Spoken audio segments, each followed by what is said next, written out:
Okay, when splitting firewood, like I said before, there is an art to this. You can see your growth rings around here. That's important in really big logs, because once you split them this way, then you can split them this way. If you look closely, there are lines emanating from the center and they go out. Normally they're straight, sometimes they'll go in an arc, but they come right from the center and go out. That's called the grain. If you cut this piece of wood, split it, whatever, you can see the lines going up and down this way. It's called the grain. Right here is a knot, so we want to stay away from that first. We probably want to split it along this line or this line first, because that gets us out of that knot. Now that's a little bitty knot, so it's not a big deal, but bigger knots, it applies heavily. Once you split a piece of wood one time, the rest of it is a lot easier. Sometimes getting it split that first time is kind of hard, especially in the bigger pieces.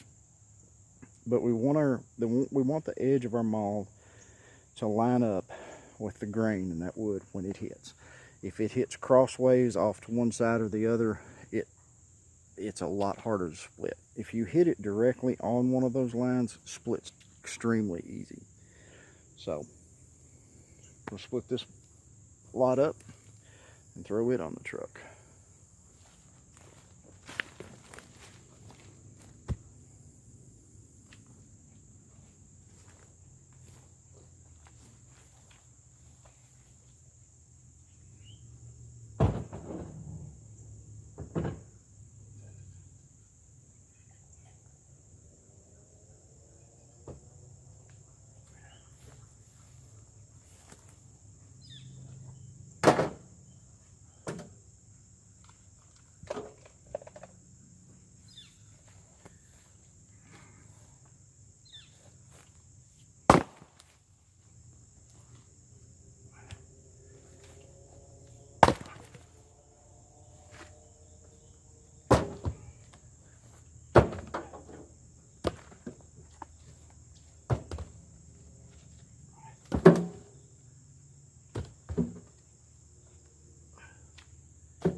Your maul doesn't have to be terribly sharp, but you don't want an absolute blunt edge on it either.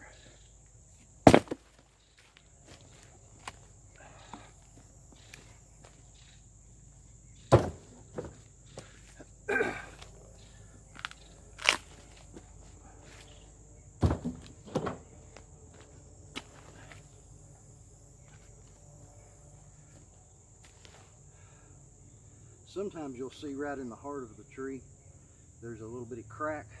Sometimes it's a fairly good sized crack. If you can get right in that crack the first shot, it'll split real easy. That really applies on the bigger pieces that are already hard to split.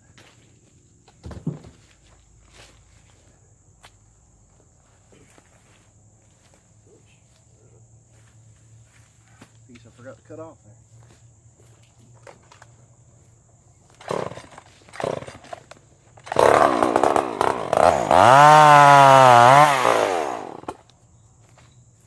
Okay, a knot in a piece of wood is formed where a branch starts to grow.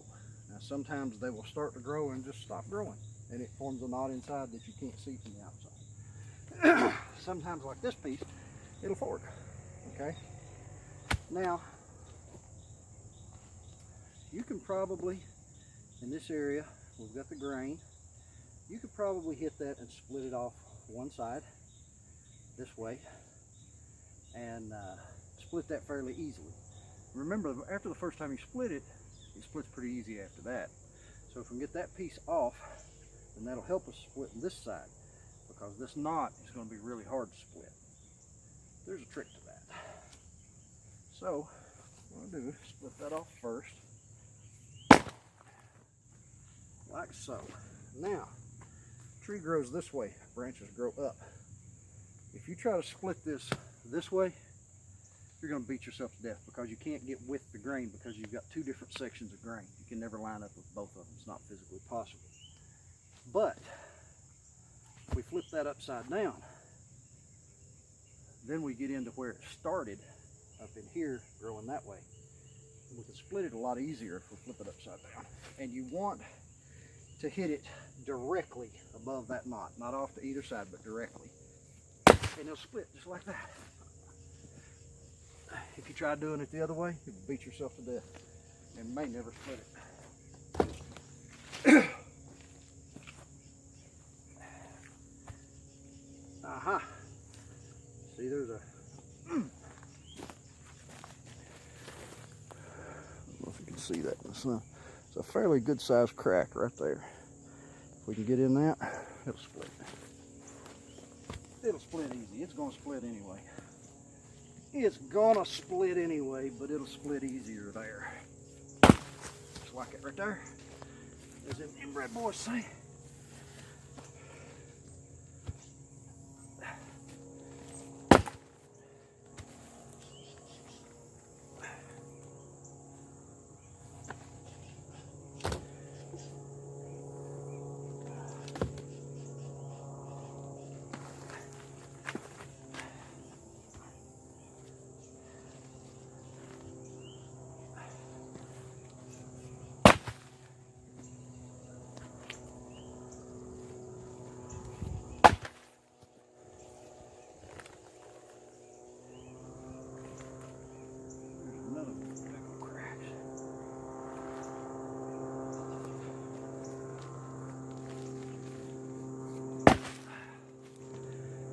Something I forgot to mention about chainsaws and running them. If you're running a chainsaw, it cuts wood really well. It cuts flesh very well if you don't respect it. Something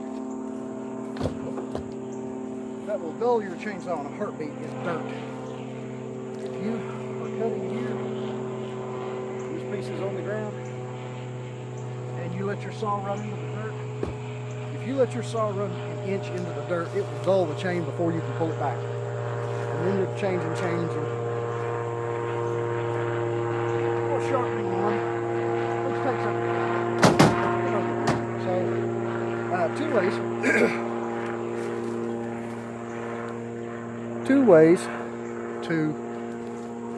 Two ways to prevent running your saw in the dirt.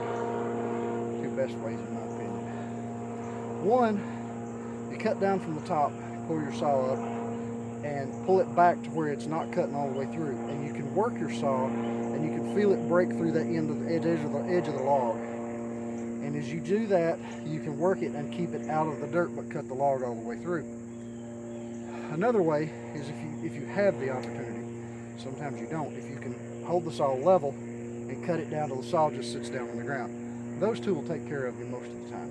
So I'm going to go ahead, split the rest of this up, throw it on the truck, stop the video. I'm going to stop the video right now for expedient purposes because it's getting hot out here. And then I'm going to see about pulling another one of these logs out. We're getting close to a load.